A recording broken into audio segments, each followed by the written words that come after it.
Assalamualaikum warahmatullahi wabarakatuh. Perkenalkan, nama saya Sinta Eka Mufida dengan NIM akhir 228 akan mempresentasikan mengenai proyek atau tugas hukum ketenagakerjaan kami. Kami mengambil tema organisasi perburuhan internasional. Selam-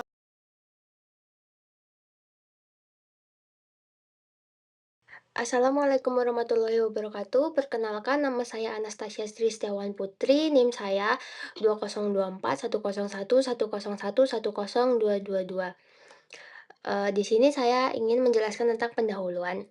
Organisasi Perburuan Internasional atau International Labour Organization atau ILO merupakan badan khusus Perserikatan Bangsa-Bangsa yang memiliki peran penting dalam bidang ketenagakerjaan global.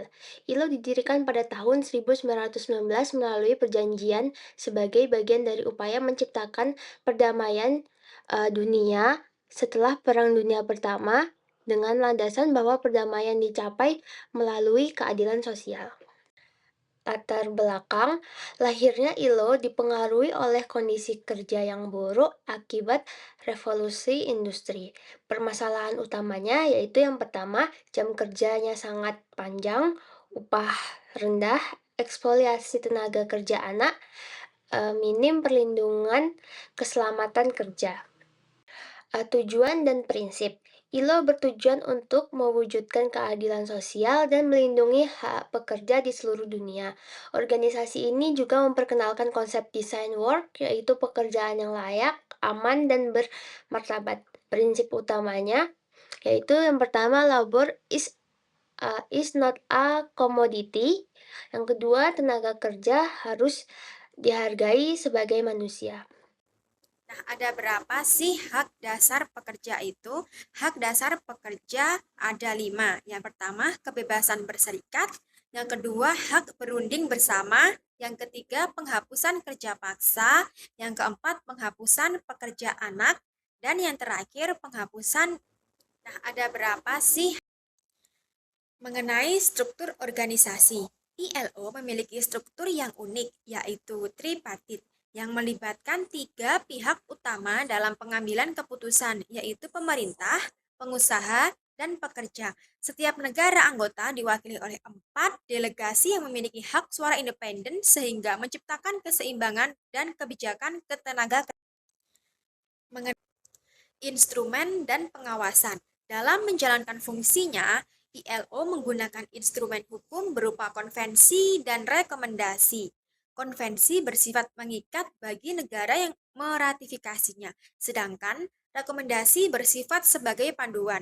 Pengawasan dilakukan melalui 3, laporan berkala negara anggota, komite ahli ILO, dan mekanisme pengaduan. Indonesia dan ILO. Indonesia telah menjadi anggota ILO sejak tahun 1950 dan menunjukkan komitmennya dengan menggratifikasi lebih dari 20 konvensi termasuk konvensi fundamental.